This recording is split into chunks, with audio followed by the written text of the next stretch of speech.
here. Yeah.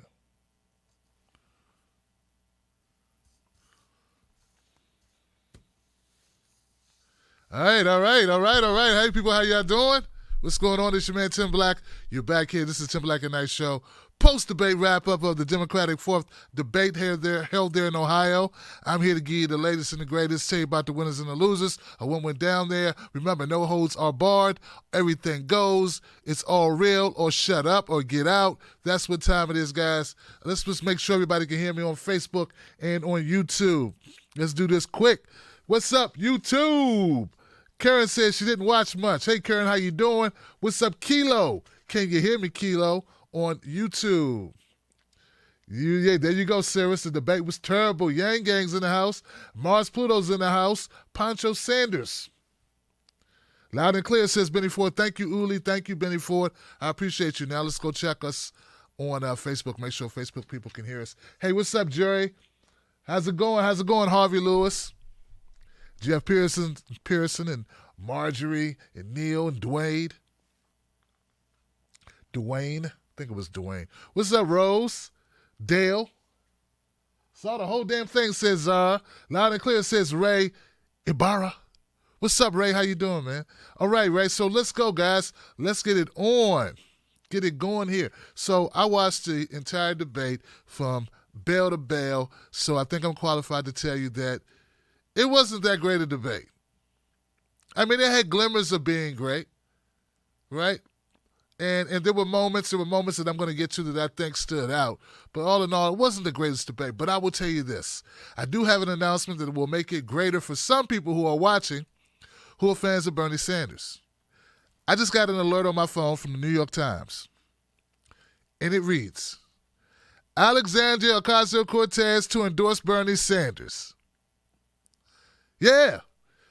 AOC's endorsing BS, Bernie Sanders. When I say BS, I don't mean that kind of BS. I mean Bernie Sanders, folks. So this is a big deal because we know that as of late, we know that Elizabeth Warren has been, really adopting a lot of Bernie's policies, speaking the language of populism, doing, and look, it's not as if she never talked about populist ideas, but to this extent, to what she's doing now, unprecedented in her career. I've never seen her talk about corruption to the extent of which she's doing it now that she's running for president. And we all know she's got a plan for that, which usually culminates into something very similar to Bernie Sanders. That's why AOC ignoring all of that noise and saying, you know what? Bernie's my guy. I respect Bernie. I support Bernie. That's who I'm going with. That's a big deal, guys. This is huge, all right? This is huge. Now, expect her to catch a lot of flack for not doing something different, but I think she did the right thing. Bernie Sanders inspired her to begin with. Anybody knows AOC's story, you'll know that she was a big-time Bernie supporter back in 2016 before she won her seat in the House there.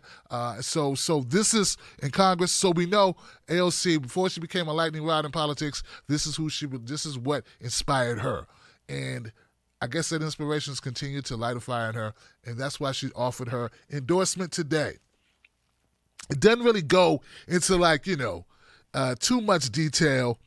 It just says word of the endorsement emerged just as the Democratic candidates were delivering their closing remarks at the primary debate in Ohio. So this is right off the presses, baby. This is brand new news, and brand new news. It's a big deal, okay? It's a big deal, all right? Because I'm sure that Elizabeth Warren would love to have that endorsement, as would, actually, no, I don't think everybody would let her have it, as we're going to talk about tonight. So, guys, look, this debate, let's put up on the screen. I think I got, in fact, I know I have an image of the debate order. Let's see what we got here. There we go. So, here goes everybody who participated in debates, and we can run it down. We can run it down on how folks did. Okay, first of all, guys, let's make it clear here. Let's be clear. Let's be really, really, really clear. Let's be clear. I was tweeting the whole time, guys. I was talking. I was moving back and forth with people on Twitter, having my say. There was so much to talk about. One of the things that jumped out to me, I don't know about you guys, but I know they say that Joe Biden is the leader, the front runner. it was very clear if you watch this debate, nobody thought so. Nah, nobody thought Joe Biden was the leader. In fact, see, leader, if he was actually the front runner, all the heat that Elizabeth Warren and Bernie Sanders got, he would have got his share of that. People pretty much ignored Joe. Yeah, they act like Joe wasn't even there. They just pretended like, let's just leave this guy alone. This guy is he's a paper tiger. Shout out to Bill Burr. The guy is a paper tiger. He's a leader on paper. But down in the trenches, where he counts on that stage tonight, all the incoming was reserved for Elizabeth Warren and for Bernie Sanders. Nothing for Joe Biden. In fact, people started sounding more like they were coddling Joe than anything else. So I think it's very telling because it was only like a month ago, less than a month ago, all you could hear about was how great Joe Biden was, how he was inevitable, how he was so electable, how this was a foregone conclusion. You're an idiot if you don't go with Joe Biden. He's your guy. Now, I've been telling people this from the beginning. They keep telling you that black folks in South Carolina and other locations where black people hold significant numbers, that they're so in love with Joe Biden. No, Joe Biden has name recognition, and his proximity to the first black president carries a lot of weight. But nobody, and I mean nobody, wants to bet on a loser. And if things continue the way they are, that's exactly what Joe Biden, he's reeking of he's going to lose. He's reeking of he's not the guy to go with. That will have a trickle-down effect that will impact black voters, as it will impact white voters, working class voters. Joe's demographic are working people. They don't got time to just throw their vote away, right? Working class people, see, here goes one of the things people need to realize. There are people who are doing very well in this economy. Those people have a lot of investments, a lot of stocks, bonds, things of that nature, okay? Those people are doing well under Donald Trump. But the people that Joe Biden, his constituency, are not those people. Joe Biden basically attracts the same people that Bernie Sanders attracts. Working class people with moderate incomes to living just beneath or around the poverty line. That's the working core. That's the core demographic for Joe Biden. All the numbers bear it out. Those people don't have time to play games with you if they don't think you're going to win. All right? So I think tonight was a big deal for Joe Biden. Joe Biden had a lot to prove tonight because he needs to stop the bleeding. And there hasn't been a profusely wound that's been gushing blood up under the ceiling and all over the room. This hasn't been a Texas Chainsaw Massacre situation, right? This isn't so. But what Joe Biden has been doing has been in a constant stream. He's been losing blood in his campaign constantly, okay? So tonight was very important for Joe Biden. It was very important for Joe Biden to come out and do strong. And I don't think he did strong, Johnson. I think he did not so great, okay? We're going to get to exactly what he did that was not so great, but he did not do great. That's what you need to know to begin with. He did not meet expectations. No one expects Joe to come out and kill it, but he needed to have a very strong performance in order to slow down Elizabeth Warren. And the reason why I know I'm right, the reason why I don't need to be on CNN or MSNBC or any of these other cable news networks to tell you that I'm right about this is because it's evident. It's evident because Joe Biden was aggressively going after. He aggressively went after Elizabeth Warren and Bernie Sanders. Now, guys, if you're the front runner, right? If you're the front runner and you are good, everything's fine. You don't have to risk running into a punch, right? Get what I'm saying? Like a boxer. Look, guys, I don't know if you guys know boxing, but like Floyd Mayweather, Muhammad Ali, some of these boxers are really good at defensive boxers. They don't get beat up a lot. Their whole thing was don't get hit. Sugar Ray Leonard was one of these guys, right? So your whole idea is not to consume a lot of punches. You get hit anybody can get knocked out. You get hit with the right punch. And one way that you can lower your chances of being able to avoid punches, if your ass is running after, if you are being the aggressor, if you are running after. And what Joe Biden do, guys? What did Joe Biden do? He ran into a buzzsaw called Bernie Sanders and got knocked out. Now, that never would have happened if Joe Biden could have just leaned back, played front runner position, and not have to take a chance of going after Elizabeth Warren and by extension Bernie Sanders. Because, see, here's the thing. These are the dynamics, folks.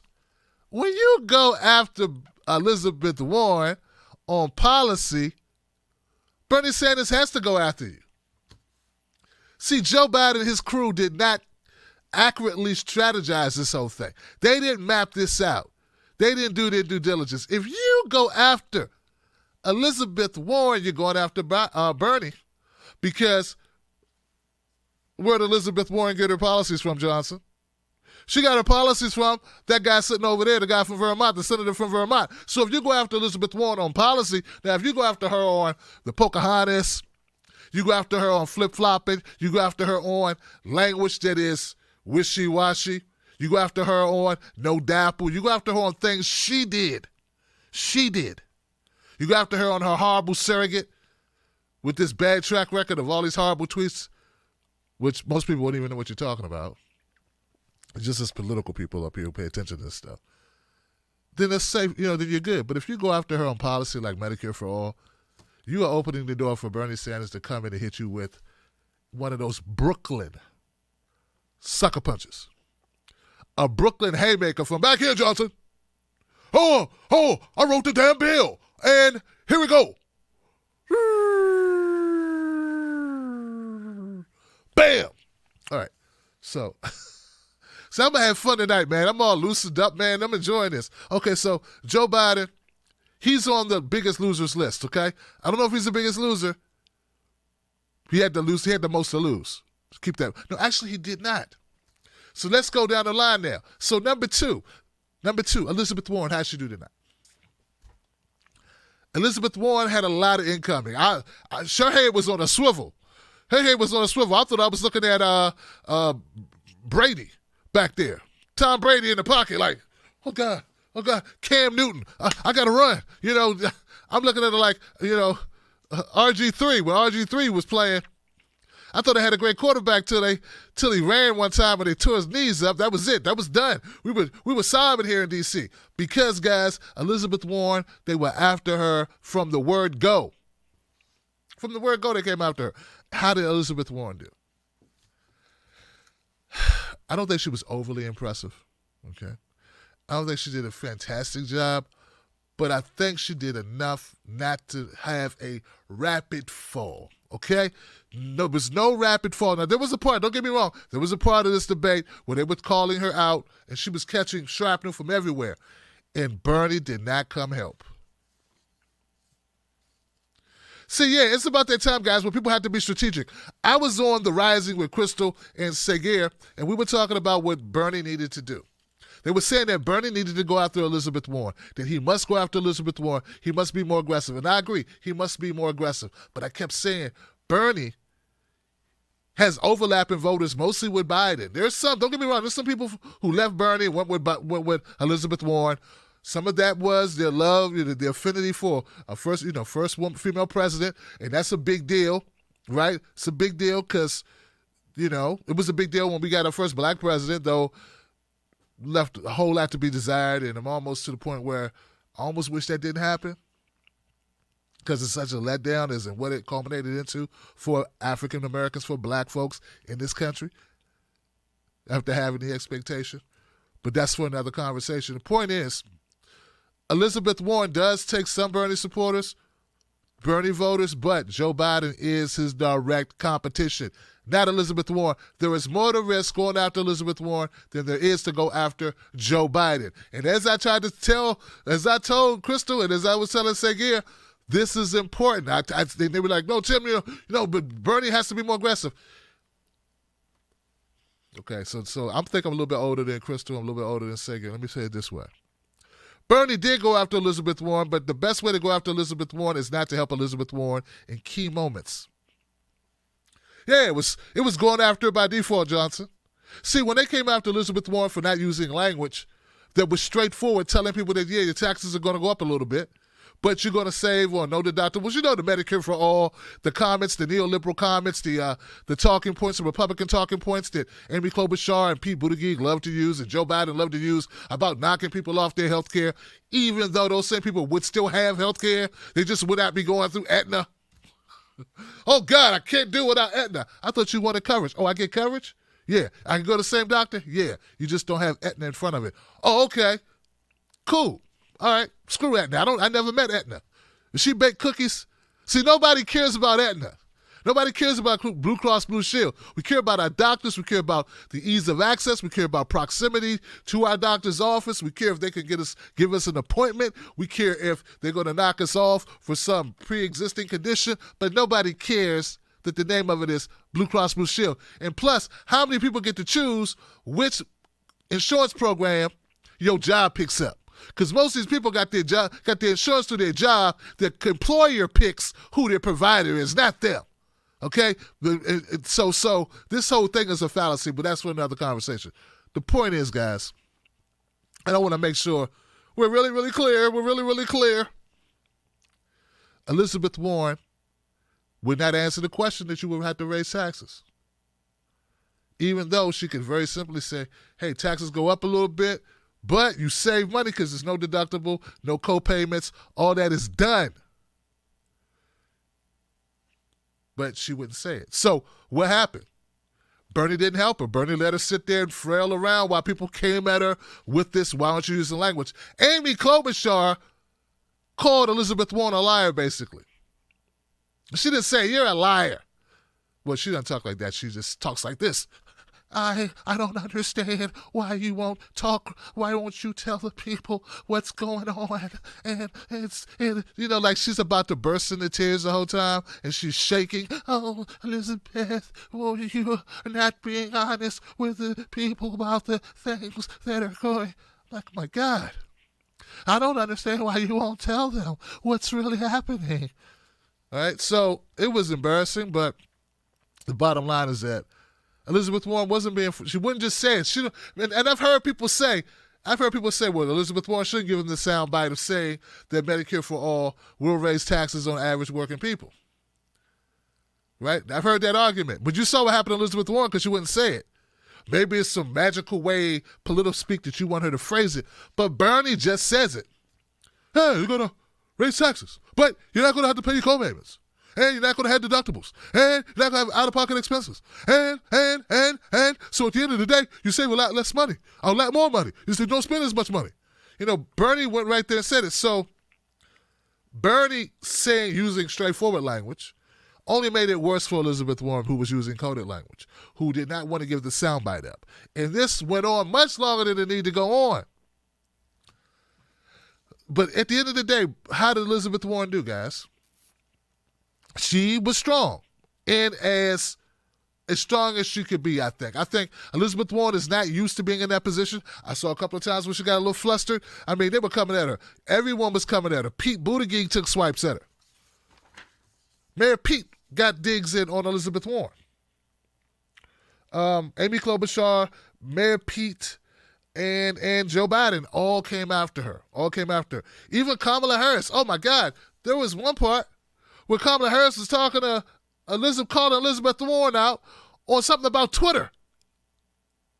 When we're at a presidential debate and you're up here upset, she actually took time to call Elizabeth out on, hey, why didn't you back me up on wanting to get Trump off Twitter? No one on that stage supports helping you get Trump off Twitter. No one. And most people at home don't care. And a lot of people think it's better for Donald Trump to just run his mouth on Twitter and hang himself by running his mouth on Twitter. Why would you want to take away the mechanism that has Trump speaking freely, saying things he shouldn't say, where you can now use them against him? You want to take away, I would say, a spidey power. It's like it's a special power. It's an X-Men power that you have. Because Trump's giving you a gift. Every time he tweets something that's over the top or nonsensical, you get to use it. Now, like the corporate media uses it to make money and clicks, well, get their website boosted up and get, revenue. What the Democrats should be doing is using it as ammunition to go after Trump. Why would you want to get rid of that? Not to mention it's borderline, it's a horrible, America, we all appreciate the First Amendment. Well, likely or not, Donald Trump is American citizen. He may be orange, but he's still American. And he's the president, and he's an American citizen. So he's afforded the right to use Twitter. He can have freedom of speech like anybody else. So anyway, it's a non-starter, but that's just one of the things of how desperate it seemed that these people who are swirling at the bottom of the bowl, swirling around the bowl, hoping not to go down, are flailing away at the front runner. Not Joe Biden, but the front runner, which is Elizabeth Warren. Write it down, Johnson. Proof's in the pudding. How did Sanders do? Well, Bernie Sanders, I think he did an amazing job. I was very impressed with how strong he came out. Now, I was a little concerned because so much is riding. A lot is riding on Bernie Sanders right now. He just had the health situation, had the heart attack. I even hate saying it, right? But that's what it was. That's what he admitted it was. I'm trying to tell you guys that Bernie Sanders displayed an amount of poise, of lightheartedness, but focused and passion in his delivery when he spoke up about issues. Bernie Sanders did about as good as Bernie Sanders can do, I think. He made a joke about marijuana use, but he said he's not using. Then people laughed at. He had strong moments where he stood up for Medicare for all, where he called out the corruption. He was himself. No one could say Bernie looked lethargic. Bernie wasn't on point. Bernie didn't speak up. No, he did all the things that Bernie does in debates, okay? And this wasn't mild Bernie. Folks, this was spicy Bernie. You know the difference between mild Bernie and spicy Bernie, Johnson? Well, spicy Bernie will burn your mouth and you have to go get yourself some water. You got to stop by Donna Brazile house and get some of that gumbo with the andouille sausage and some sweet tea. And sit on the porch and air out your nostrils and your tongue, because Bernie was spicy. Bernie Sanders gut punched Joe Biden. Back to my point about Joe Biden no longer being a front runner. Back to the evidence, the receipts of that. Folks, there was a point, if you didn't see this debate, unforced error on behalf of Joe Biden. I don't know who told him. Somebody on this staff need to be fired today. Joe Biden, look, tomorrow you're going to see this everywhere. Joe Biden, it was set up perfectly for Joe Biden to go after somebody. It was the third quarter, the last quarter, right? And the moderator just gave him an easy thing, like Joe Biden, well, what is the differences you see yourself, between, the front runners, and you differ on issues and different ideas or whatever. So they set it up for Joe Biden to go in on Bernie and Elizabeth. And Joe Biden tried to do the, oh, shucks, I'm a good guy, I don't want to say anything. Well, let me just say that I don't think that there's anything wrong with Bernie and Elizabeth, and that they're both good people, and that they both are, strong Americans. Well, we do differ on some things, but they're really good people, and and this thing about Elizabeth, and he started meandering around, and then he got to it. He said, I'm the only one up here who's actually done anything that's actually helped anybody. I'm the only one up here who's actually done anything big. I haven't got any big things done. These people haven't done anything. I've done everything. I am Joe Biden. I forget what day it is. I don't know if I've got underwear on, but I'm Joe Biden, and I'm up here talking, and I'm saying stuff, and is it time for me to be quiet? Okay, I'll be quiet. Am I going over my time? I don't want to go over my time. Am I going over my time? What day is it? Is Barack in the house? Hey, Michelle, how you doing? Hey, is Oprah here? I don't know. What are we going to do? Okay, are you the president? Oh, no, you're not the president. I thought you were the president, Bernie. Are you the president? Oh, you're not the president. Okay, so I was just talking. Okay, want me to be quiet? Okay, I'll be quiet. But anyway, when he said, which people could have laughed off most of Joe Biden's speech, he would have let it go, but he said he was the only person that did anything big. He kind of tried to focus it on Elizabeth Warren. He turned to her when he said it. He forgot he was invoking Bernie as well. And Bernie's a little bit more seasoned. Maybe he got 20 more years of experience as a politician under his belt than Elizabeth Warren. He doesn't shake when he talks. He doesn't get as flustered. Bernie Sanders saw Joe looking at Elizabeth Warren like he did something. And Bernie hit him with a smooth right cross. Knocked his dentures loose. Hell no, he didn't knock the dentures loose. Dentures went over there. Bam! Right here in the kisser. Dentures over there. Now, of course, I'm speaking figuratively. This didn't really happen with the punch, but he did hit him. He said, yeah, Joe. Yeah, you did big things, Joe. Big things, Joe, like the Iraq War. Yeah, you did big things, Joe, like horrible trade deals. You did big things, Joe, like selling us out to the insurance companies. Bam, bam, bam. Oh, God. He's down, ladies and gentlemen. He's through. There's no more Joe. There's no more Joe. And Joe is over. Folks, I don't care who you are. I don't care if you're a Bernie fan. As long as you're not a Joe Biden fan, you watch that moment.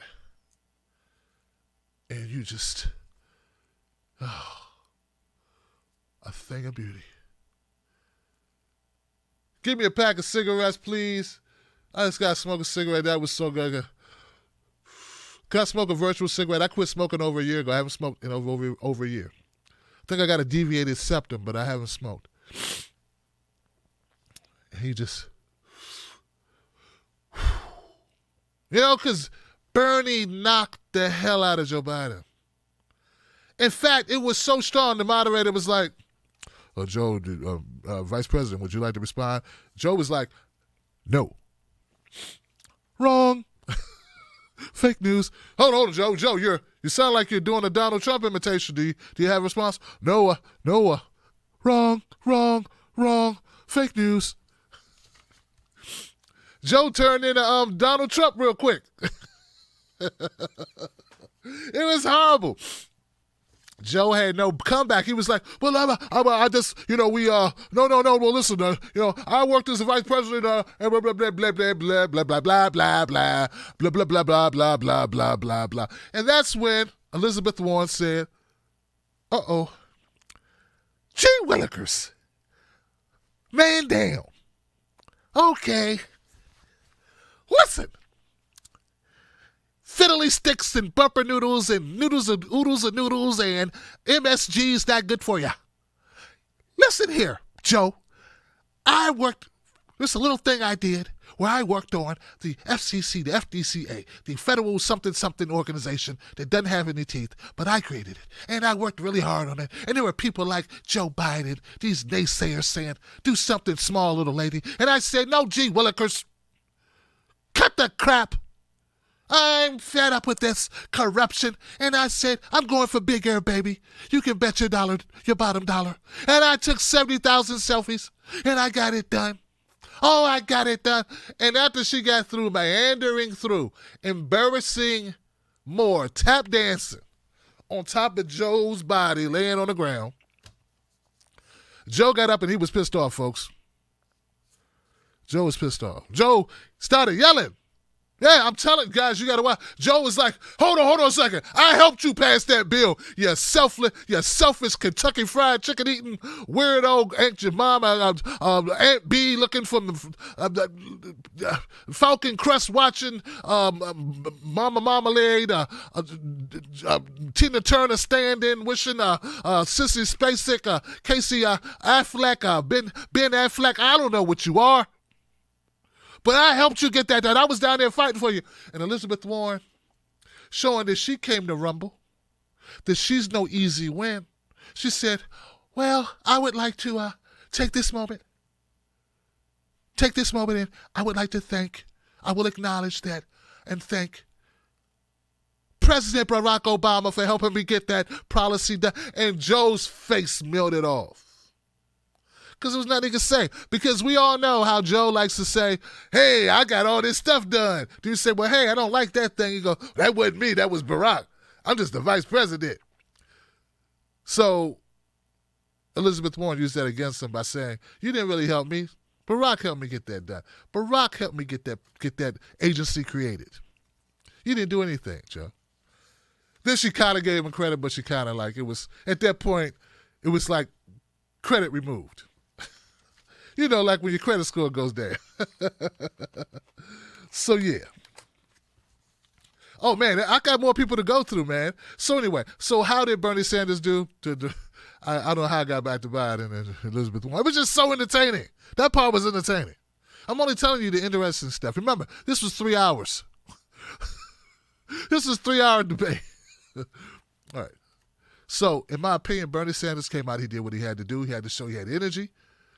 I know some people watching going, Bernie, please be okay. Don't fall out. Don't. You all right, Bernie? Please, Bernie. Please. If something, Bernie, anything, if Bernie lost pace, lost thought, like if he just spaced out like Joe Biden does on every question that he ever answers, it would be uncharacteristic for Bernie Sanders to just space out in mid-thought like Joe Biden does all the time, right? So I know people were watching that for Bernie. They were looking at Bernie like, is he going to space out? Where's his hands? Are his hands near his chest? Does he look sweaty? Does he look pale? Does he look red in the face? Like, is he okay? Like, all these things, right? So anyway, I think that Bernie Sanders had an exceptional night. He had, really, I like to say that, Elizabeth Warren had a lot to lose, but she had room to lose stuff. I don't think she lost much tonight. Joe Biden didn't gain anything, and I think he will continue to slip slowly. No rapid falls. But Bernie Sanders, now that I think about it, obviously had the most to lose. Obviously. Because he was the one who had a heart attack just a week ago. And they are already writing him off as if he's a ship that already sailed. In fact, they've been doing that since day one. And Biden doesn't want any of Joe. He didn't want to have to deal with Bernie. In fact, he tried to qualify his answer when he went after Elizabeth Warren by saying that obviously Bernie and Elizabeth have a lot of support. They have, they both out fundraised you. So, obviously, it was sort of a set-up question if you think about it. Hey, Biden, these people, do you think they have what it takes to beat Trump? Well, they got more support than Biden. They both outraised from fundraising than Biden, and they didn't take a bunch of corporate money in the third quarter. So here we go. So that's how the top three went. And now we can get on to some stuff that was a little bit more fun because I'm really tired of hearing Pete Buttigieg tell us his canned lines that he's rehearsed in the mirror while he's beat himself about the back with a belt with studs in it. Like, I don't know what he's doing to himself to be able to recite these lines, but they all seem canned.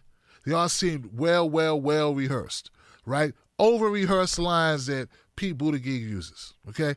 And I could say the same thing about many other candidates, but to me, it's like Pete, and here's the thing. I could be wrong. Pete could be making this all up as he goes. He could be ad-libbing. But he's so smooth in his delivery that it seems like it's rehearsed lines. Like he's held his hand over an open flame and recite the lines. And as an American, as an American, we have to all win together in the divisiveness of Donald Trump. The divisiveness of Donald Trump is causing a fracture in our society. Is intermittent in its destruction of our divisiveness is the destruction of our fabric, the very fabric that binds us together. We need to lean into one another, not lean away from one another. That's what it seems like Pete's been doing, but he's so good at tonality and pacing of his answers that it seems like it's all scripted. One of the things I sent out in the tweet about Pete Buttigieg was I feel that Pete, he has the veneer of being progressive because people look at him as younger, good-looking guy, younger guy, because of his sexual orientation, people just automatically think progressive. No, he's not progressive just because he's a gay man. He can be conservative. It's not, the two aren't mutually exclusive. He could be that. So there are a lot of people who support Pete who just assume he's progressive because he talks in platitudes or whatever about making the country better and all this stuff. But the reality is Pete Buttigieg has more in common with a Republican, more in common with a Republican light, conservative, moderately conservative Democrats up there like Amy Klobuchar than he does with Bernie Sanders, even, God forbid, Elizabeth Warren. That's the reality of Pete Buttigieg. There are people who have deluded themselves. Folks, they have deluded themselves into believing that Pete Buttigieg is some type of maverick, some type of revolutionary, some type of change maker, rainmaker, a change agent for our politics today. He is not. His sexuality is. His policies, what he brings to the table in his rhetoric, it's Hillary Clinton with a slight upgrade. And that's not what the country needs. That's not going to excite everyone to come out. I don't know in what world people think it is, but it will not. And it was on display tonight because Pete was on the opposite of Bernie and Elizabeth the entire night. When he wasn't going after Beto, what was he doing? Going after Elizabeth, going after the progressives. And it's not just him, it was Amy Klobuchar as well. What were they doing? Were they going after Trump? No.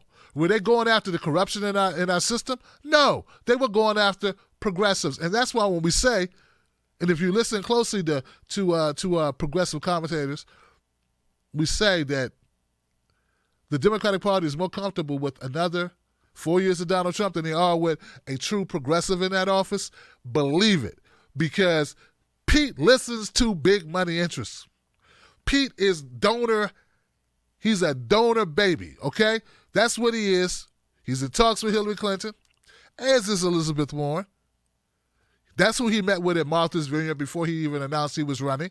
A bunch of Clinton supporters and donors, ex-Clintonites. That's who he rolls with. So don't think that when you listen to Pete, you listen to all those donors. When Pete's talking, Hillary's talking. Okay? Big money's talking. Wall Street, pharmaceuticals, that's who's talking. Fossil fuel industry. That's what's coming through Pete's mouth. So when he uses flowery words, he uses platitudes, they mean nothing if you don't have the core, if you don't have the courage of your own convictions, whatever those are. And the problem with Pete is we don't even know what his convictions are. But we want to talk about convictions. We can talk about mass incarceration in his city. What is it? I forget where he is now. Mayor Pete. Somewhere in the Midwest where, black people catch hell. But anyway, someone knows it. Put it up on the screen. So, at the end of the day, Pete Buttigieg just was unimpressive. I think it showed, and I think it was very clear. I think people need to realize this because I'm glad it's getting down to the point where now we see exactly who people are. There's no more games being played. We see, this person's showing their true colors. Pete's not a progressive. He can stop hiding behind the veneer of progressivism. He can stop pretending. People with eyesight, hearing ability should be able to ascertain that Pete is not a progressive. He is not. I question how liberal he is. Just because you gay, just because you, have a couple of ideas that may be a little different than the average conservative, moderate, Hillary Clinton, Amy Klobuchar type, you're not that far removed from them. Everything is about incrementalism, to the point where he was upset that just because I'm a moderate and I'm incrementalist doesn't mean I don't want change. Okay, Johnson. And if you want to change this system and you're not fired up about changing that system, if you can't go on a world stage and say this system is jacked and needs to be changed, then you'll never have the energy. You'll never have the stick-to-itiveness. You'll never have the hard-headed, stubbornness to actually get it done, because you're going to face so much resistance in your party, outside your party, in the media, that you have to be totally committed. And if you're not, it's not going to work. That's the same knock we have on Elizabeth Warren. Now, Andrew Yang had a good night. Andrew Yang had a good night. You know how I know Andrew Yang had a good night? He had a good night because the Yang gang was on fire. They were tweeting at me and stuff. But the reason why I say it is not just because of the tweets from his supporters who were pumped up. As much as Bernie Sanders, Medicare for All, owns the healthcare conversation in these Democratic debates, over 4 debates, something new happened tonight, and I want people to peep it out. Andrew Yang's UBI has taken center stage in the conversation about our economy, about stimulating the economy. Do we go with a federal jobs guarantee or do we go with a UBI? And I was shocked to hear Tulsi Gabbard come out and support Andrew Yang over Bernie's federal jobs guarantee plan, even though it's coupled with the Green New Deal. But we all know, if you paid attention, you know that Tulsi has never spoke fondly about the Green New Deal, has she? Yeah. Tonight, she came out. She didn't talk much, but she supported Yang's UBI and said it was very critical in my opinion. She said that the federal jobs guarantee is owed It's not a new pathway forward. UBI is a new pathway forward. People don't need to be tied to jobs, and their work should not be tied to their job. Wow. So, there's been all this conversation about if you're online, if you're one of these people online who frequents these forums, if you're on Twitter, if you're involved in it on YouTube or in social media, on Facebook or what have you, about the conversation about, well, what's up with Elizabeth? Well, what's up with Tulsi Gabbard? What's up with Bernie Sanders? Why are their supporters at each other's neck? We need to be more supportive. We kind of got a little bit of an answer right there, because you see, Tulsi Gabbard, she's pulling away from Bernie. She pulled away. She's got her new healthcare plan that she came out with, and now she sides with Yang. So, hey, it's fine. I'm not knocking it. All I'm saying is, let's represent and recognize what we're dealing with here, Johnson. This ain't 2016 anymore. Tulsi Gabbard's her own person, meaning Bernie Sanders supporters are not by default having to support someone who doesn't support some of the major policies. Federal jobs guarantee is a big deal. I'm going to have Sandy Dirty on to talk about federal jobs guarantee plans. She didn't even say they both should work in conjunction, which is really my stance. I think UBI, hey, I want to hear more. I can see where it can be implemented. I can see that. But I also see where federal jobs guarantee makes sense too. She didn't even go as far as I would go. She just said, hey, I like the Yang thing. I'm with the Yang gang. And that's so many words. So back to Andrew Yang. But what really got me with Andrew Yang tonight, what made me say, okay, you know what? He's going to have a good night tonight. Andrew Yang was uncharacteristically aggressive. And I say that by, those opening questions now, due to how many people on the stage, the most candidates were on stage at one time, right? So they forewent the whole opening statement, which takes about 10 minutes, 15 minutes. And they just sort of started, right? They did this question. I forget what their question was, but it was a question basically you could have ignored, right?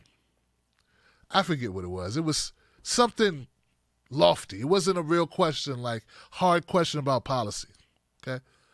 Andrew Yang took the initiative to talk about his campaign and to talk about the issues of why. It was something, that's what it was, about impeachment of Donald Trump. That's what it was. It was about the impeachment of Donald Trump. And Andrew Yang, instead of responding about impeaching Donald Trump, he responded once again with his campaign and what it's about. It's about remedying the problems that created Donald Trump, about bringing forth solutions that created the conditions that made even a Trump presidency possible. So I said, Johnson, Andrew Yang came to play. So you like whatever people think about Yang, tonight Andrew Yang was aggressive. He came out the gate. And then I heard a couple other people go, hold on a second, I want to say something different now. I don't want to just talk about Trump and impeachment. We've been talking about that in the news for the last week and a half. And it was like, too late, we're moving on. Because Andrew Yang took the first bite at the apple and jumped out. And I think it helped him. Now, I haven't had an opportunity to look and see how people went with the search results or who's trending on Twitter or on Facebook or across the internet. Haven't looked yet, but I got a feeling that Andrew Yang did pretty good. Okay? All right. Let's talk about, I did a video about Amy Klobuchar, right? And I've been covering her. I'm one of the few people that I think who have tried to cover her not because I see her as the threat, but because I think she gets a free pass. And she has not had the same amount of scrutiny that, say, Kamala Harris has had, or the same amount of scrutiny that says that Joe Biden or Bernie Sanders or Tulsi Gabbard or many of the other candidates that are in this race. Save for Julian Castro, I think that Amy Klobuchar has been flying beneath the radar. Well, if you go to my YouTube channel, you'll find that I did cover Amy Klobuchar, and I talked about a prosecutorial record, issues concerning her that go back to when she was a prosecutor in Minnesota, okay? Here's the thing. She recently went on to Bill Maher, Real Time with Bill Maher, like really recently, like last week, and for some reason, she came into this thing energized. She believed what Bill Maher was telling her. It pains me to say, I think there's some people going to think that she's viable. I don't think she's viable. I think that she is someone I would never consider voting for. I think that she's full of hot air. She uses the same old talking points, talking about her father's alcoholism at 90. Look, if your father's 91, how horrible can his story be? He's 91. My birthday died at 62. That's a horrible story, Johnson. I mean, how much of a sob story is it that your father, went to AA? A lot of people no, what's a horrible story would be he didn't go to AA and he died at 60 years old. Or that, like my dad, who went to Vietnam to fight these wars that you voted for, that you give money to Trump for, that you signed off on when you vote for these wars. Well, my dad got PTSD and came back with a drug addiction. Like, that's a horrible story, Johnson. But hearing about your dad who drank too much and got a DWI or DUI, oh my God, he had a DUI. Then he had a moment of grace. I get so tired of hearing that story.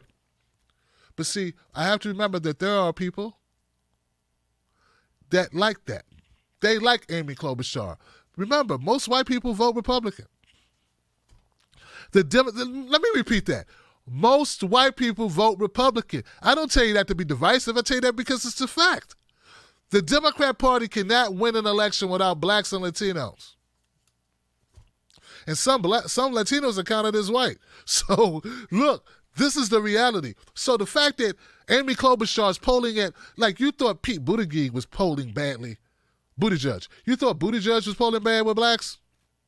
Huh? Amy Klobuchar's, if Pete's polling at 2 or 3%, Amy Klobuchar's polling at -2 or 3%. That's right.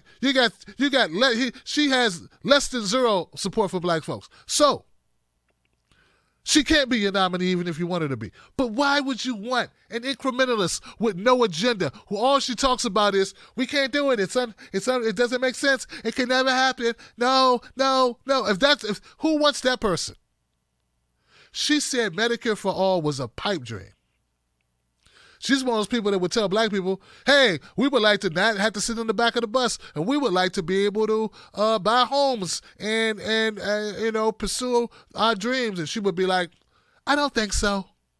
Why do you want to come upset our way that white people live? Why would you need to live near us? Why would you need stuff? Won't you just go back and sit down, Blackie, and go to the back of the bus?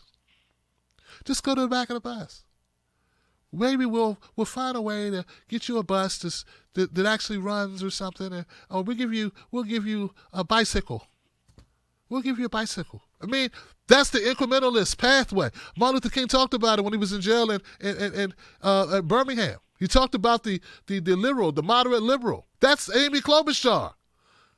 Amy Klobuchar is the moderate liberal that MLK talked about, who is more of a detriment to moving forward, advancing the case for civil justice or social justice or a social movement than the conservative Republican. You're looking at it as Amy Klobuchar. And for some reason, Bill Maher thinks she's great. And tonight, she came in spunky, talking. There was one point where we got on Foreign Affairs, a conversation with the Foreign Affairs. They're talking about Turkey. They're talking about the Kurds. They're talking about Syria. And somehow, just to have something to say, Amy Klobuchar invokes Israel. That has nothing to do with it. Just brings it up. It had nothing to do with the conversation. Just has something to say. She calls Medicare for all a pipe dream. And she throws cold water on anything that is remotely progressive. And her big claim to fame is, I can get Republicans.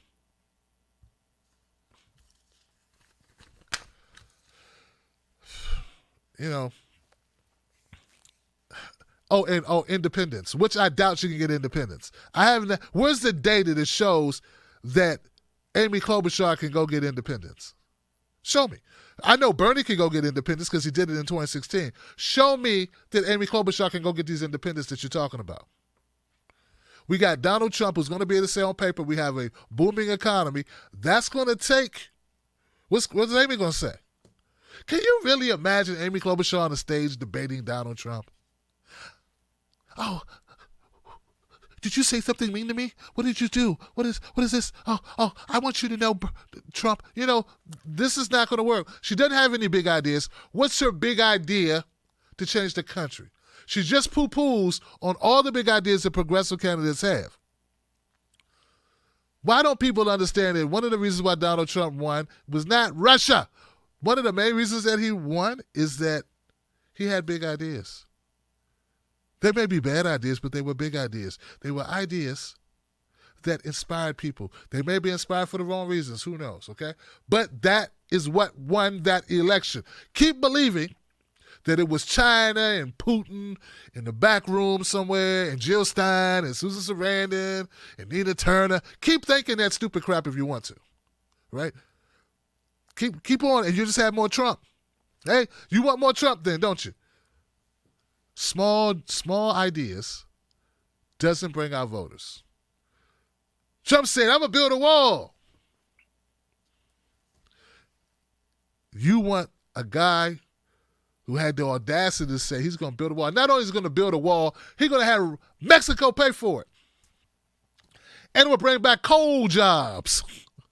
I'm going to bring back black lung disease in West Virginia. I'm going to bring back auto plants that shut down, things he can never do. Why don't you just say you're going to bring back the Loch Ness Monster and Bigfoot and the Cosby Show? Why don't you just say, people will make stuff up. I'm going to bring back T.J. Hooker, the original Star Wars, Battlestar Galactica. I'm going to bring back Tupac and Biggie, too, while I'm at it, because I'm just bringing back stuff, man. I'm just bringing back. Action Slacks is coming back. Yeah. Pork chop sideburns. Shag haircuts. Bell bottoms. Good weed. But one of the things that Trump understands and that Amy Klobuchar doesn't get, and these so-called moderate Democrats don't get, is big ideas win elections. $15 an hour can win an election. There are people who need that $15 an hour. Eliminating school debt could win an election. There are children, and look, let's keep it $1.50. Forget 100. We're past 100 now, Johnson. Let's keep it $1.50. There are people older than me. There are people 65 years old still fighting off their school loan debt. Do you understand me? So when we talk about these things, we're not just talking about kids in their 18, 19, 20-year-old kids who drunk. No. Well, that's enough time I spent on Amy Klobuchar, but I just want you to understand she is a representative of a type of politics in the Democratic Party that is a stinker and a loser. And for some reason, we got this milquetoast, and what it really is are people who are doing so well that they really don't need their politics to be radically or fundamentally changed. They need things to stay pretty much the same. They run for the president to be quiet, him and his wife look cute, and they go up on TV and they say things that are unoffensive, and we just keep things going pretty much the way that they are, so that they don't have to feel embarrassed when they go to cocktail parties with their friends from other countries. And that's really what it's about. So always remember that when we're out here and we're like really concerned about politics, we're from a group of people where these things impact us, where it matters. These people who support people like Pete Buttigieg and Amy Klobuchar, and to a lesser extent Joe Biden, because Joe Biden has some, like I said, some blue collar people, voters, unions, or whatever, who, for whatever reason, and some black folks who are, middle income or lower, who are actually supporting Joe Biden because of name recognition. But those people mainly that support these candidates, like Amy Klobuchar, like Pete Buttigieg, Cory Booker as well. You can slide Cory Booker in there because he ain't a revolutionary.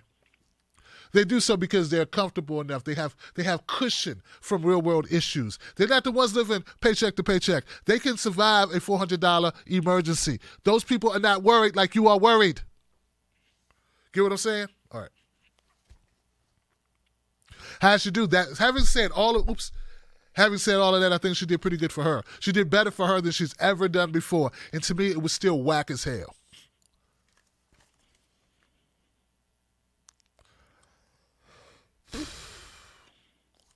Tulsi Gabbard.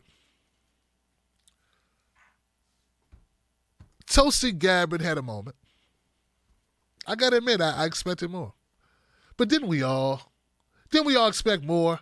Like most of us. Most of us expected more. We're so spoiled that Tulsi Gabbard's going to go in there and knock somebody out. She had an almost opportunity, though, didn't she, Johnson? Oh, yeah, like, who was that who was running their mouth? And Tulsi was like, oh, I'm about to punch you in the mouth. Was it Pete Buttigieg? Yeah, it was Pete Buttigieg. And Pete Buttigieg had to keep talking to avoid being Tim Ryanized. Yeah, he kept talking like, oh, I'm in trouble there. Oh, I got to keep talking. Let me keep talking. Let me run out the clock. Because Tulsi was like, hold on a second. Wait, hold on. What you're really trying to say is we just stay in perpetual war in Syria in order for you to be happy. Is that what you're saying? You know, people are dying when we do that. Do you realize that that's really what's going on? Is that really what you're saying, Pete? Oh, that's not what. And then the moderator bailed him out. Oh, let him respond. Because Tulsi Gabbard was up on the grassy knoll.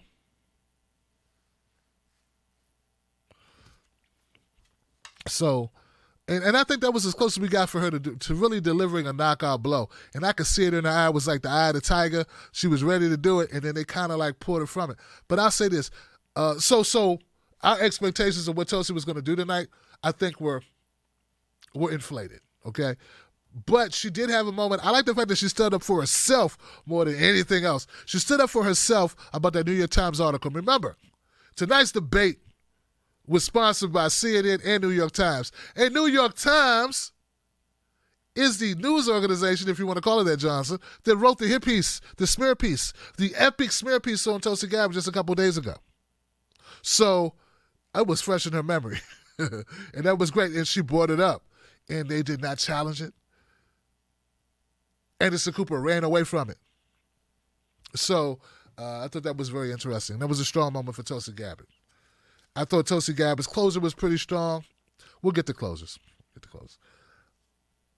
I don't think she did enough to change the trajectory of her candidacy. I'm just going to tell you guys. And no, it's not what people want to hear. I don't think she did enough to change anything tonight. I don't think she lost anything, but I don't think she changed anything. She did talk about being smeared, but that's something that's only going to resonate with us. But if you never heard of Tulsi Gabbard before, or if you heard her name once or twice, but you don't know anything of the backstory, you're not on the internet like that, remember, now we're starting to speak to a different audience. In the beginning, we were just talking to us, guys. Remember? Follow me on this.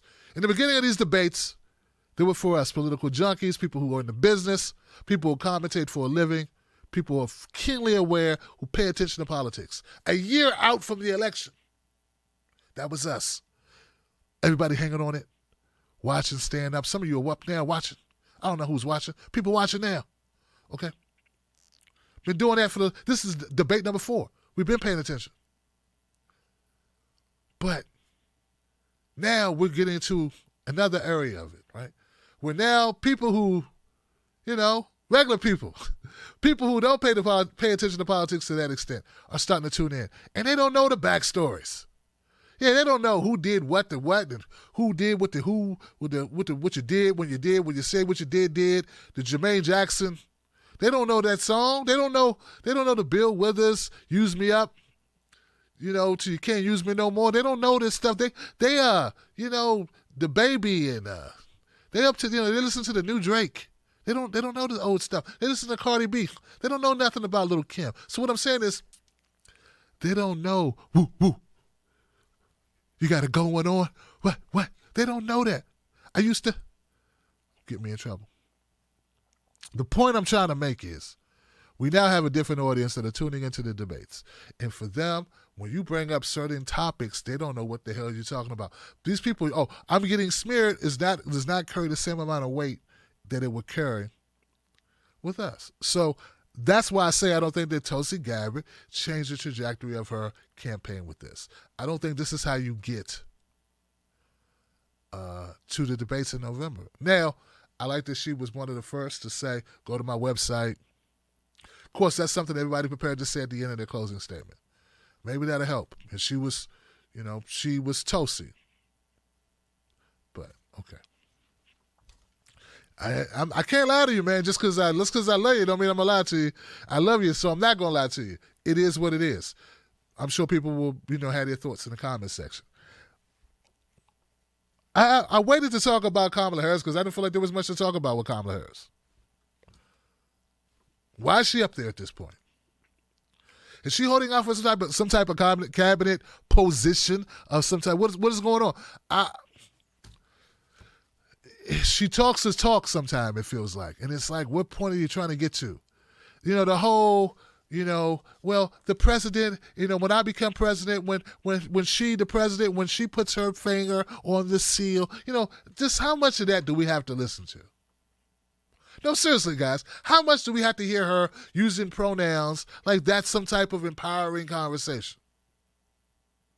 You have to get it done. In order for that to be done, you have to go get the job done. Her and Amy Klobuchar, the two prosecutors, there's no way they're going to get my vote.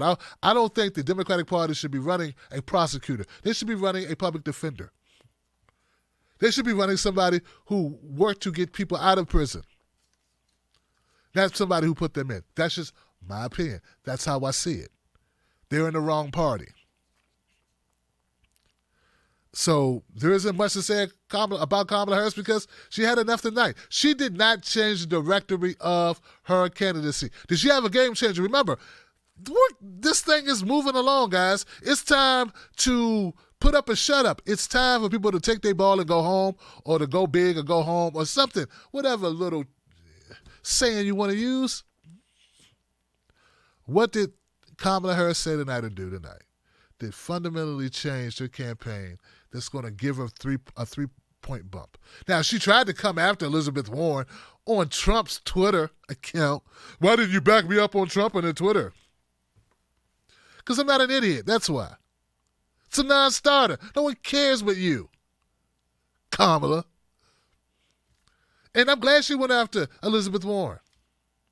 But not on Twitter, not on Trump's use of Twitter. What good would it be for Elizabeth Warren to support your use of getting rid of Trump?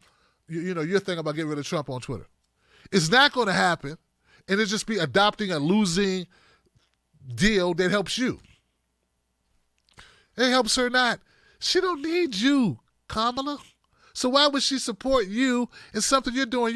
You're no longer a top-tier candidate.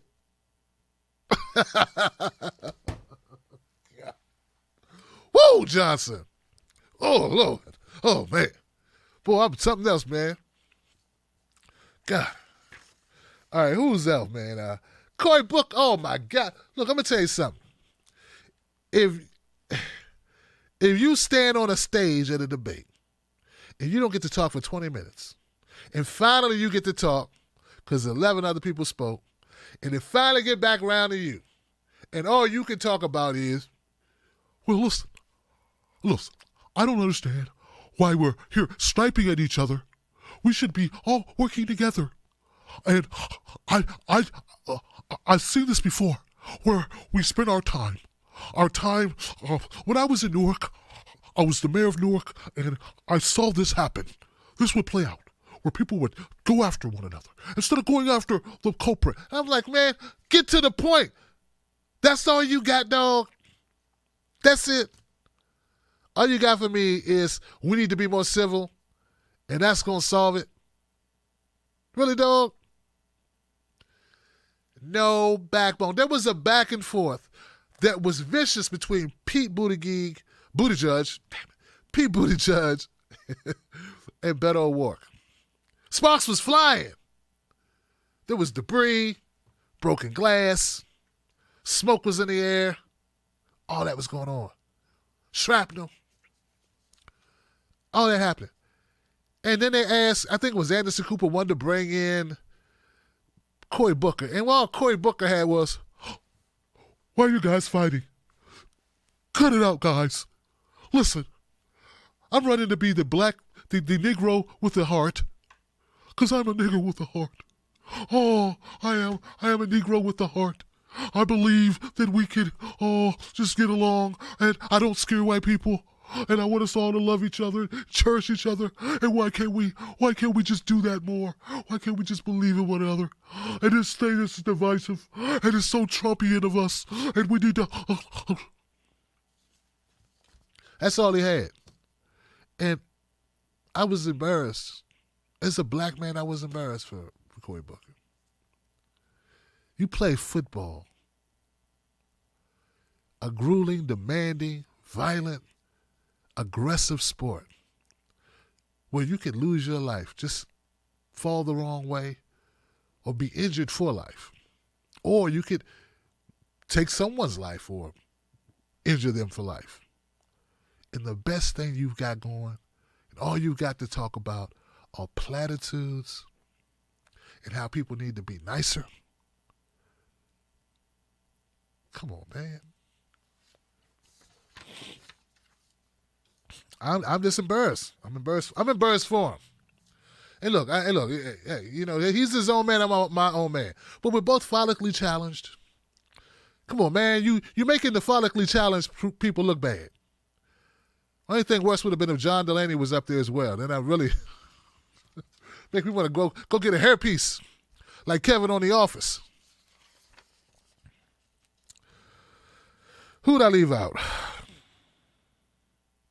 Castro. Nah. You know, sometimes that's all you got, man. What, I gotta say a bunch of words about him? You know, just because he's there? Nah. I mean, he had a couple moments, right? But did Castro do something tonight that will change how you feel about Castro? Not really, right? In fact, I'm not saying he's well-spoken. His delivery's good. He's usually pretty much on point. He kind of goes his own way. You never know exactly which direction he'll go in, and we all know he's feisty. He'll take a shot at you. All those things are true. But did he really change the game tonight? Remember, he didn't score 50. He didn't block a shot. He didn't steal first base. You know, he didn't set a record. Like, tonight, if you're someone who's behind, like these people are behind, did he have a breakout? No. And to me, it's like, do you really want it? I mean, I don't like Amy Klobuchar's politics. I don't like what she represents. But she wanted it. So she got a little bump. Did you get the sense that Julian Castro really wants it? I don't get that sense. So moving on. Beto O'Rourke. I got to tell you something, guys. When there was a back and forth between Beto O'Rourke and Buttigieg, I have to admit, I think I agree with Buttigieg a little bit more in the fact that, and we can get rid of, I think it was assault rifles or something. And I know there's a lot of argument about what's an assault rifle, what's not. But if we can get some type of restrictions on certain guns or magazines capacity, and I'm not exactly sure everything about the bill, right, or about what they're proposing. I think Pete may have, I might be on the side of Pete when it comes to the technicalities of what he's projecting. And I feel like Beto O'Rourke is arguing this because he needs an issue that people care about that makes him relevant. That's how I see this, okay? Okay, so I'm going to make that clear. And even Julian Castro, he said, hey, I don't agree with this thing about buying back guns that Beto supports, that he's championed. We just had a woman at her house get shot through her window playing Xbox with her son or her nephew of a trigger-happy cop. And now you want to say we want cops to go door to door taking people's guns? That's going to end badly for a lot of citizens. Yeah, that's a good point. Julian, that was his best moment of the night, in my opinion. Unless I'm forgetting something. I don't think I am. But I sense that Beto cares more. Yeah, that he's little. Like, I know that when I talk that I have the ability to sound very rehearsed. I sound like a broke Keanu Reeves in a political sense. I know that we are Americans, that Americans must come together and form Voltron against the orange Cheeto, and that guns take lots of lives. American lives, children's lives, lives of people that we care about, that we love, that we bring together. But I just feel like Beto O'Rourke cares more. I never get the sense that Buttigieg gives a damn about anything. And I know that's probably wrong. I know he probably does. I don't feel him, dog. I'm like Randy Jackson on American Idol back in 2002, man. That's a no for me, dog. It's a no for me. It's a no for me. So I think Beto surprisingly did pretty good tonight, and he needed to. I think he did better than Corey. I think he did better than Julian Castro because he had that contentious moment. And didn't Pete may have hurt himself a little tonight. Yeah. I saw something, now I think about it, I saw something in Pete Buttigieg that I don't think I've seen. I saw him get a little dirty, like a little, a little dirty. He was like, I don't care what you think about me or the courage. I don't need your opinion of my courage, whether personal or political. And he said it in a way that was like, he wants some smoke. Like he really wants some smoke. Now let's keep this 100, Johnson. See, I come from the school where if you talk a lot of smack, you might have to meet somebody in the parking lot. I don't know what, South Bend Mayor Pete Buttigieg, I don't know how he grew up. That's how I grew up. And I just got a feeling that Beto ain't worried about the smoke, baby. Yeah, Beto walked 6'5", long reach. I think he was like, oh, okay. Pete got all upset. He was like, look at that little guy down there getting upset. Look at the little guy getting upset. Oh, I would hate to have to lay hands on the little guy. Make him go potty. He doesn't want this. But anyway, it just wasn't a good look on you, Pete. You're supposed to be cute, Pete, and sunny, and non-confrontational, and all this stuff, and yeah. And then you do this. And I don't think people were like, yeah, Pete, you tell him. I think people were like, ooh. You're not supposed to care this much, Pete. Alyssa Milano was probably watching going, oh, I thought that, wow, maybe Pete's a little abusive. Got a little Irish in your family or something? Little Sicilian in your family or something? What kind of name is Buttigieg? Welsh or something? I don't know what that is.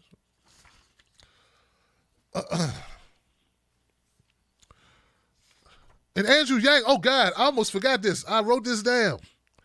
Andrew Yang got pissed off tonight. I have never seen Andrew Yang get upset before. Andrew Yang was ready to fight. I think Warren said something about his wife or something, and it wasn't like, hey, your wife sucks. Listen here, Andrew Yang. It was just like she was rebutting something Andrew Yang said. And I think Yang was like turning colors. It's like, hey, I saw a side of Andrew Yang I had never seen before. I've never seen Yang even the least bit upset about anything. They could smear him in the media, cut his mic, take his tacos or his lunch or whatever he's eating away or something. He would just be like, hey, sometimes people do that to you, Yang Gang. Let him speak, Let Yang speak, That's how he is, He's jovial, easygoing. He got pissed off tonight. Like, look, I got some, hey, Elizabeth, I got some Yang folks that'll come get you. You know what I'm saying? They'll take the trip to Kentucky to holler at you. Or wherever you are, if you're in Massachusetts, we'll come see you there too. Yang Gang is a gang. Don't get it twisted. We got colors. It's white collar, but But anyway. Okay, last and least. But you know what? I'm going to say this, guys. I was expecting Tom Steyer, the billionaire, to be more of a jackass. Yeah, I was expecting him to be a jerk, a prick. In a nutshell, I was expecting him to be like John Delaney or Bill de Blasio. And he wasn't. He was surprisingly cordial. He didn't butt in a lot. He talked the least. Really didn't have much to say, but it wasn't like as bad as I thought it would be. And I think that is the trick that he has. There was one part, though, that I thought was funny. I tweeted about it. He said he agreed with Bernie instead of going against Bernie on the corporations being corrupt, or about a system being corrupt and corporations and money influence. He agreed with Bernie. He's like, Bernie's right about the corruption. And Bernie was like, I know I'm right. I know I'm right, damn it. I wrote the damn bill. And Steyer was like, yeah, Bernie's right. We got corruption, and we have these problems and that problem, and a lot of the money is going all the money is going to the top, and American workers are getting screwed over. And he said something like, corporations have brought our politicians, brought our politics. They brought this country. Corporations own this country. And I was thinking the whole time he was talking, you brought your way onto that stage, Johnson. You're only up there right now because you're a billionaire. Look at you talking about billionaires that bought the country. You bought a seat at the table. I didn't see you giving back your seat to the table ticket. I'm just saying, it's just amazing how it just seemed ironic, seemed a little rich. Pun intended.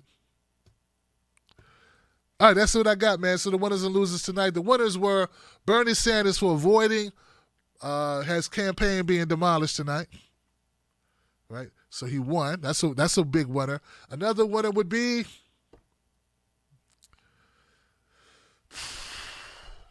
Amy Klobuchar. Amy Klobuchar emerges as Joe Biden's backup plan. If the moderate, the people who want things to pretty much stay the same, but get Trump out of there, nothing really changes. If you're looking for a backup plan to Joe Biden, Amy Klobuchar emerges that possibility that she could do that. So in that essence, we lose, but she won. So she's a winner in that regard. I think you could say Warren is a winner because she withstood without showing too much damage.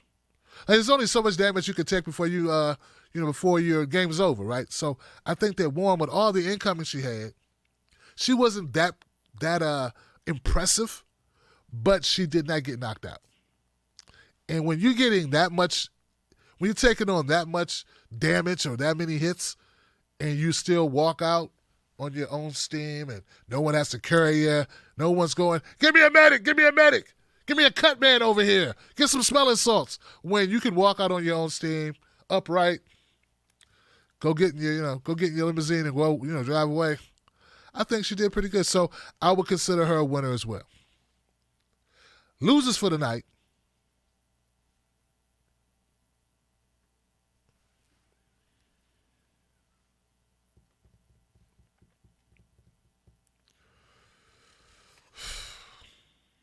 I go with Joe Biden. Joe Biden lost tonight because he did get a solid. It was a resounding punch to the jaw he received, and I think anytime that Joe doesn't do well, he loses.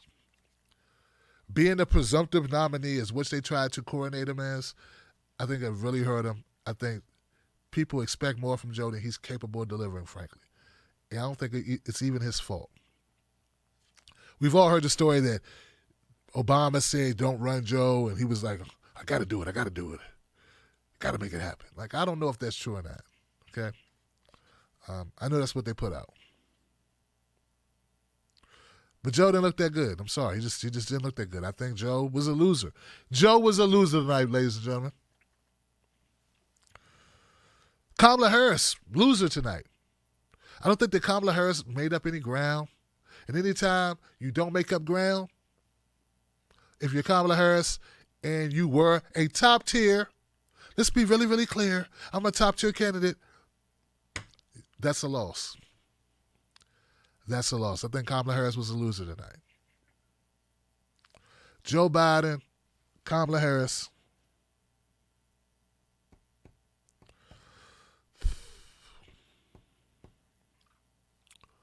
I'm kind of torn. I think Pete Buttigieg, I think he hurt himself a little bit tonight. I'm telling you, man. I think part of his allure, part of what's interesting about Pete, and part of the fallacy, the image, the perception of Pete, is that he doesn't get ugly. I don't think it plays well for him. I think that there are others who can get ugly, but I don't think Pete can do it so well. I think this fallacy, this imagery that he's been riding off of, because he has no record to ride on, Johnson. There's no, look what he did. And when you bring it up, it's like, well, he's a mayor, and he hasn't been mayor that long, and blah, blah, blah, blah, blah. But black people hate him in South Bend. But no, you can't do that. Don't say that. You don't know him like we do. Well, how do you know him? What's he done that you know him? How do you know this guy? He just got on the world stage 2 seconds ago, and you go, you don't know him like we do. Well, from what, a speech? He's got a website. Shut up. I think Pete Buttigieg, to a lesser extent, he hurt himself tonight, and I would put him in a loser column because he didn't move up tonight. I think he lost the point tonight. That's what I think. People who did pretty well, I think that Andrew Yang, he did pretty well tonight. I don't know how much momentum he gained, but I think you would have to say it was a win because he didn't lose anything, and I think he may have helped himself a bit because he hung in. He hung in long enough. Unlike Booker, he did not mail in answers as much. It didn't feel like he was mailing it in. And he was more aggressive, and he wasn't the person who spoke the least. So on those grounds, based on his visibility, the aggressiveness he had on a couple of questions, I thought he stood up for himself pretty well. And the fact that Yang got upset, I think people can deal with it a little bit more because I think it was about his wife. And I think it's a little bit different. So I think Yang was a winner in that regard. Not a big winner, not as much as Warren, not as much as Sanders, but big enough. Big enough. All right.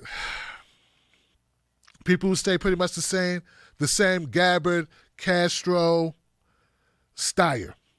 In fact, Steyer may have helped himself a little bit. Just being on a world stage and not sounding like a lunatic and not being too abrasive, which I think is what he meant to do. And I think he did what he set out to do. So in that regard, he's a smarter candidate than people can give him credit for. All right, guys, that's all I got for tonight.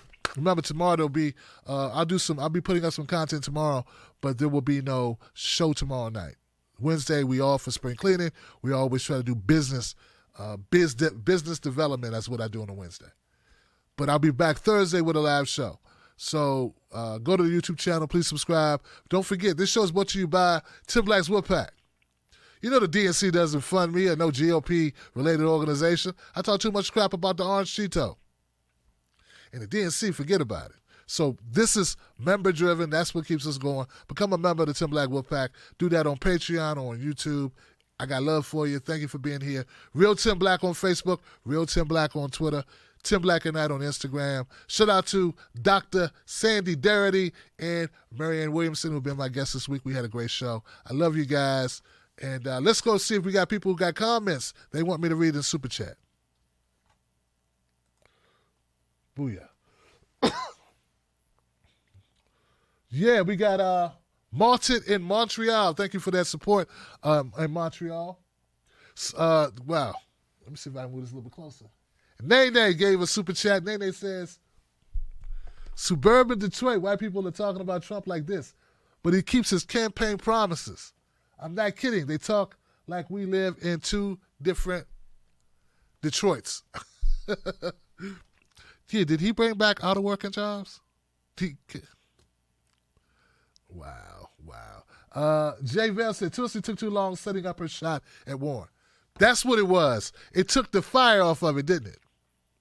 That's what it was. And you know what? That can happen.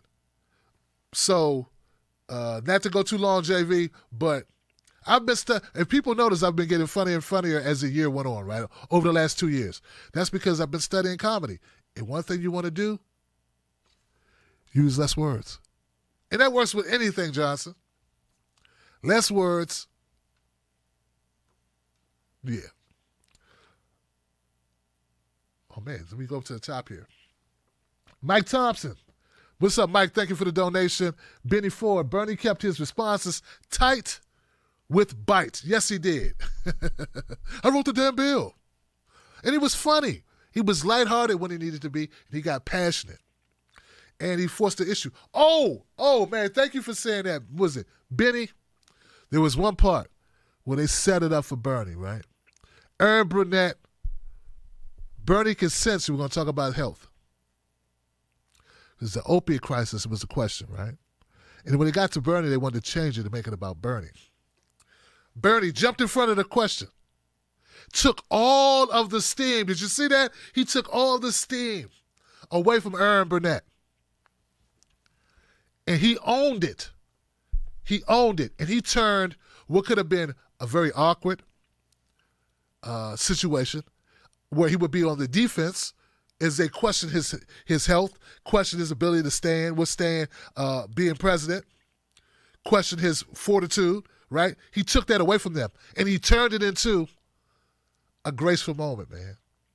A graceful moment of class and appreciation for those people, everybody on that stage who supported him, who sent him well wishes while he dealt with his health crisis. And I thought, bar none, it was the best moment of the debates.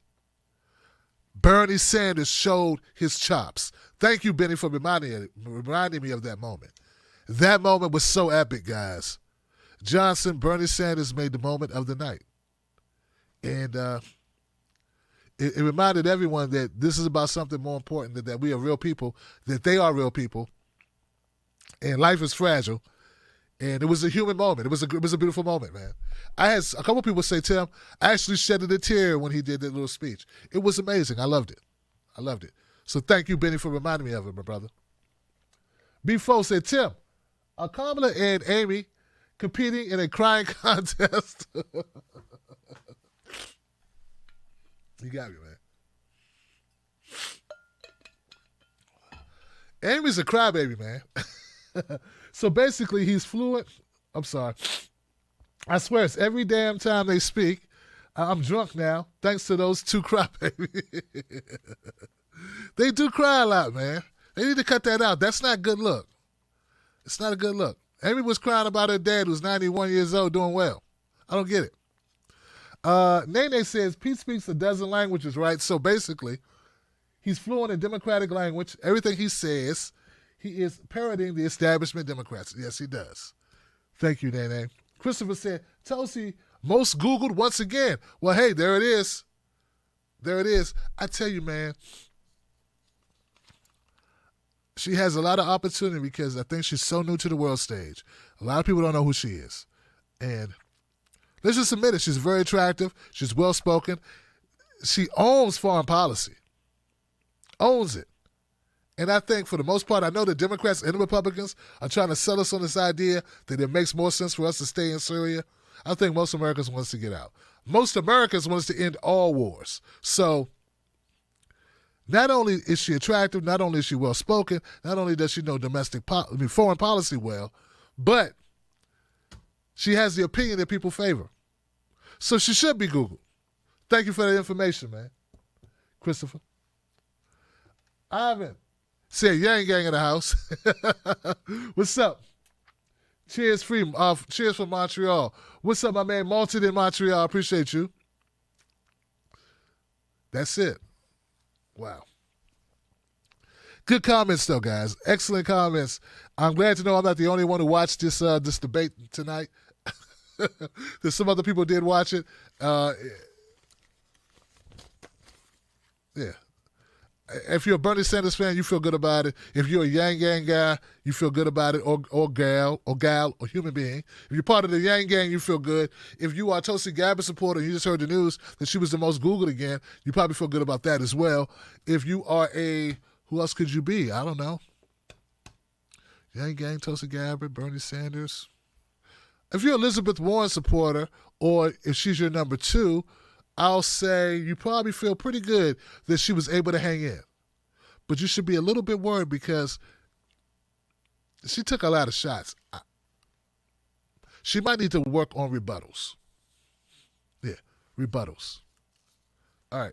I'm Tim Black. I'll see you on the next one. Thank you guys for being here. Don't forget to subscribe, guys. Look, if you like this tonight's show, you're going to love it because I do this all the time. Every debate I do this, but this is how I do my content.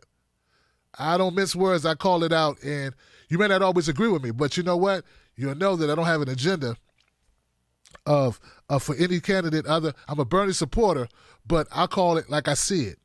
And that's the way it goes. So that's what we do on this show. I love you. I'll see you on the next one. Peace.